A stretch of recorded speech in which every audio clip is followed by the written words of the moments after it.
Griffiths here. And Bree James.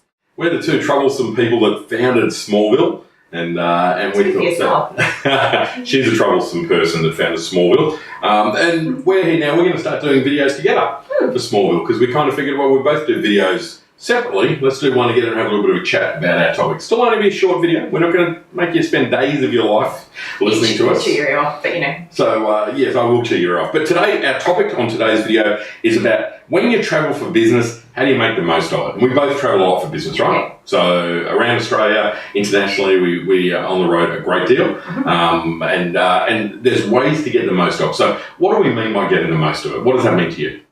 I think sometimes when we travel, we don't maximise our time efficiently. Mm-hmm. If anything, when I travel, I actually get more work done than I do in a week in the office. Yeah, I'm a bit the same too. It's one of those kind of things that, for whatever reason, when you're travelling, all the distractions and the day-to-day stuff is left behind, so your time is a lot freer. So I plan a lot more stuff for when I'm on the road, and I kind of plan personally. I use my time really well. So my evenings, I'll use to do stuff that I've been trying to get done. I'll also kind of utilise the time during the day. If I've got a bit of downtime, I find 2 hours in a hotel room can be really productive. Yes. Again, when you're away from everyone and everything, your brain just thinks a little bit different. It does. Okay, so a couple of other tips. I mean, I've been on the road with you, and one of the things I've noticed about Bree is, like, man, you freaking work it hard. Like, you are cold calling, got appointments, dropping in to see people that you know, but you know it's not cold, but you haven't got an appointment. You work it really, really hard. So tell us a bit about that and your strategy behind doing that. I think because my time is so valuable that when I am in a certain location that our magazine is, I maximise that time. So I want to see as many people as I can in 3 days. I think my record is like 40 people in 3 days, which doesn't sound like a lot, but you know, it's a huge amount when you're on the road. But I think it's really important that you maximise that time because it might be 3 or 6 months until I'm back there again. So I'm always looking for opportunities. I'm always looking for ways that I can help people. So that's, I know that I yell at you to write down notes when we're driving past, a shop or something that I see, and you see that I'm a prolific bowerbird with marketing materials. I'll see, different bits and pieces, and I'm just grabbing everything to have a bit of a look.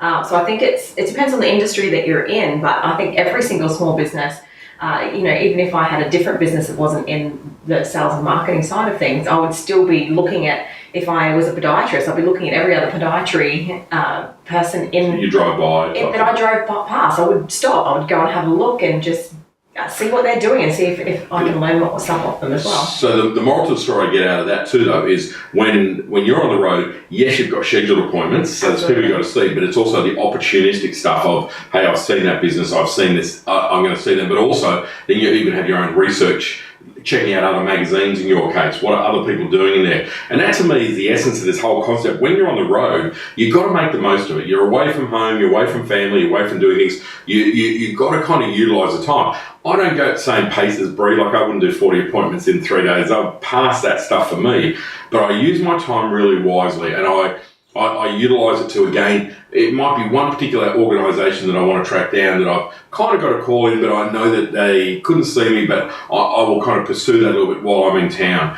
I build relationships a lot, so I'm spending a lot of time with people who I've done business with for many years. Build relationships, so whenever I'm in Perth, there's 5 companies that I see. Some of them haven't given me any work for a year, but I always make a point of calling on them. Because a lot of people stop seeing them when they don't give them business, and ultimately I know that I'll get work back. I think, the real key to success on the road is to be organised, be prepared to kind of roll up your sleeves and look for opportunities, and sometimes even partnering with someone else on the road. Like when we've been on the road together, it's been a lot more fun, and it's been like we've done a lot of stuff, even though I've probably struggled to keep up a little bit, but it's like we've been really productive and provide different kind of input, ideas, thoughts, feedback, etc. So maybe find someone to travel with, like a business buddy of some sort that you can utilise. I think it's a really good little tip as well. Absolutely. And utilise that plane time. When you're on public best time ever. You've got no internet, you've got no phone. I love it when I land and all of a sudden my email inbox is empty, and as soon as I get on the email, 200 people get an email. They love it. And I must say, I think like a flight from Cairns to Melbourne, 3.5 hours, I get more work done on that flight than I do in a week sitting in the office generally. You know, just and I use that time. Saying something. Well, you know, I think it feels like that because You watch cat videos. I watch a lot of cat videos, but I do think there's a lot of productivity from a short amount of time where there's no distractions, etc. Someone's bringing you food and drinks, just press the buzzer. I know, it's a good life, really, isn't it? So if you travel for business, you know, there's lots of great ways to take advantage of it and make the most of it. And I think it's about being organised. It's about being prepared to use the time wisely. And be an opportunist. Don't be scared. Knock on doors. Just go and knock on doors. I mean, a lot of people are nervous because they don't have an appointment. Just drop in. Sometimes people don't like it, but take them a cake. You know, I've done a lot of business with food over the years. Absolutely. It's a great way to do business. Taking cupcakes will get you in any door. I was working for a travel company once, and I remember taking in boxes of mangoes, pineapples, and I set up a blender, and I was making their entire team of 20 people these fruit cocktails, like at 7:30 in the morning. A travel company. No, it was not alcoholic, but I was like Carmen Miranda. Yeah, I know, it's hilarious. Anyway, that's our tip. So make the most of it when you travel for it. It costs a lot these days to travel. Absolutely. All the rest of it. Hotels and flights, You've got to get the most out of it. And another little quick tip I would say, don't forget to let your existing clients know that you're on the road. I think that sends a really nice message. Hey, you're traveling to Sydney or Melbourne or Brisbane or Cairns or wherever you're traveling to, you know, that you let your existing clients go, oh, okay, you're away, you're doing something significant and important. Might sound a little bit funny, but it kind of shows that you're out and about and you're actually probably getting new ideas and things that they can utilise. And we all kind of like it when our advisors or consultants or businesses we do work with are out and about for whatever reason, I think. So, cool. All right. Thanks for tuning in and keep an eye out on all the other Smallville videos that are online here. Thanks, folks. Enjoy the slide. Bye-bye.